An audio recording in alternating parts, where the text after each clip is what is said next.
நிச்சயமா ஒரு நாள் அவன் நம்ம கிட்ட மாட்டுவான். அப்ப பாத்துக்கலாம். என்ன பேசுறீங்க? முத தடவை அவனை தவறு விட்டதே என் மனசுக்கு என்னமோ மாதிரி இருக்கு. என் கண்ணு முன்னாலேயே ரவியை கொலை பண்ணி என்னையும் கொலை பண்ண விரட்டின சண்டால பாவி அவன். இவன் அந்த சூரியமூர்த்தியோட டிரைவர் தான் பேரு. ஆனா இவன் தான் அவனுக்கு சகலமும். இவன் நம்ம கிட்ட மாட்டிக்கிட்டான்னா அந்த சூரியமூர்த்தியை சிக்க வச்சு தண்டனை வாங்கி கொடுக்கறது ஒரு பெரிய விஷயமே கிடையாது. அந்த வேலையை ரொம்ப சுலபமா முடிச்சிடலாம். நான் இத்தனை வருஷமா ஒவ்வொரு நிமிஷமும் எதிர்பார்த்து காத்துட்டு இருந்தது இப்படி ஒரு சந்தர்ப்பத்துக்காக தான். ஆனா அத கையில கிடைச்ச நழுவு விட்டுட்டேன் தான் ரொம்ப வேதனையா இருக்கு. எப்படியாவது தீவிரமா தேடி அந்த டிரைவர் லிங்கம் இருக்கிற இடத்த கண்டுபிடிச்சே ஆகணும். நீ சொல்ற மாதிரி நிச்சயமா அவனை தேடி கண்டுபிடிச்சிடலாம்.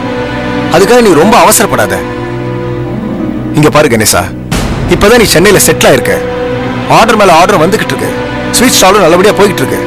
இந்த நேரத்துல போய் பழி வாங்குற அது இதுன்னு தேவையில்லாம உன் பொழப்ப நீ கெடுத்துக்காத. இல்ல வெங்கடேசா, என்ன நம்பி வந்தவங்களுக்கு நான் ஒரு தொழிலை ஏற்படுத்தி கொடுத்துட்டேன். இனிமே நான் துணிஞ்சு என்ன வேணும்னாலும் பண்ணலாம். இனிமே என் குறிக்கோளை எப்பாடுபட்டாவது நான் நிறைவேற்றி ஆகணும். அந்த சூரிய மூர்த்திய ஜெயில கம்பி எண்ணெய் வைக்கிறதா என் அடுத்த கட்ட நடவடிக்கை.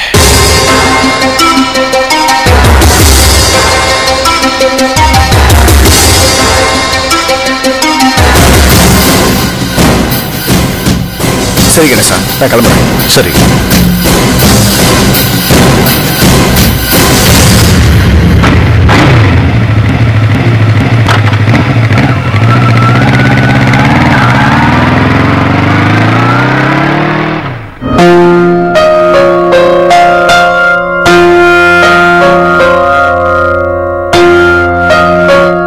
எங்க பாக்யா சின்ன தாய் எல்லாரும் எங்க? ஸ்வீட் ஸ்டால் வரைக்கும் போயிருக்காங்கப்பா. சரி, எனக்கு ஏதாவது போன் வந்ததா? இல்லையப்பா. நான் உங்ககிட்ட ஒண்ணு கேட்கலாமா? ஏன் உங்க பையன் இப்படி இருக்கான்? எதனால அவனை பிரிஞ்சு இருக்கீங்க? உங்களை வந்து ஏன் அவன் பார்க்க மாட்டேங்கிறான்? இதத்தானே கேட்க போற? ஆமா. வீட்டுல சின்ன சின்ன பொருள்களை திருட ஆரம்பிச்சப்பயே நான் அவனை கண்டிச்சிருக்கணும்.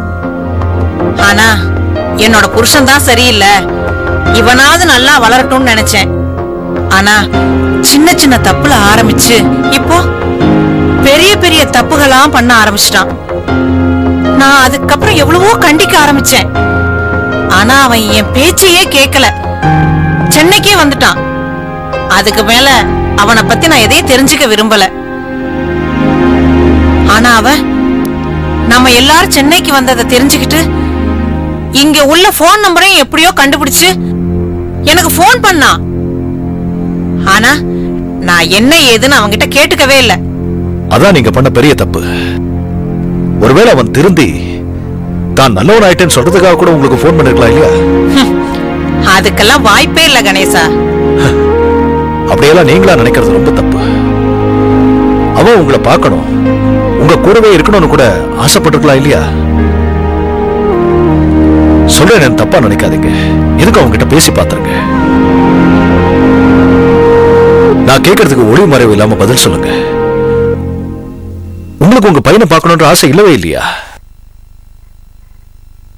அன்னைக்கு உங்களோட அழுகையில நீங்க உங்க பையன் மேல வச்சிருக்கிற அன்பையும் பாசத்தையும் நான் பார்த்தேன். நீங்க உங்க அன்பை உங்க பையன் கிட்ட வெளிப்படுத்தினா அதுல அவன் திருந்தறதுக்கு ஒரு சந்தர்ப்பம் இருந்திருக்கும். தப்பா எடுத்துக்காதீங்க. என் மனசுல பட்டதை சொன்னேன். எதுக்கும் நான் சொன்னதை கொஞ்சம் யோசனை பண்ணி பாருங்க. சார், உங்க வேலையை பாருங்க. யாரு? நமஸ்காரம் சார். நமஸ்காரம். நான் ஒரு கல்யாண புரோக்கரு. இங்க கல்யாணம் பண்றதுக்கு ஆணோ பெண்ணோ யாரும் இல்லையே. என்ன சார், பொண்ணெல்லாம் ஏற்கனவே நிச்சயம் பண்ணியாச்சு. அதுக்கு நான் என்ன செய்யணும்? சமையல் சார். சமையலா? ஆமா, நீங்க தான் இந்த கல்யாணத்துக்கு சமையல் செய்யணும். ரொம்ப பாவப்பட்ட ஏழை பொண்ணுக்கு நான் வரன் தேடி நல்லபடியா அமைஞ்சிருக்கு. அப்பதான் உங்களை பத்தி கேள்விப்பட்டேன். கும்பகோணத்திலயும் உங்க சமையல நான் சாப்பிட்டிருக்கேன், பத்திரிகையிலயும் படிச்சிருக்கேன். இப்போ ஸ்வீட் ஸ்டால் ஒன்னும் ஆரம்பிச்சிருக்கீங்களாமே? பரவாயில்லையே, முழு விவரமும் தெரிஞ்சுதான் வந்திருக்கீங்க. பின்ன என் பொழப்பே அதுதானே. மாப்பிள்ளை யாரு பொண்ணு யாருன்னு முழு விவரத்தையும் தெரிஞ்சுக்கிட்டு அவங்கள ஒண்ணு சேர்த்து வச்சாதானே அவங்க வாழ்க்கை நிம்மதியா இருக்கும். என்ன சொன்ன?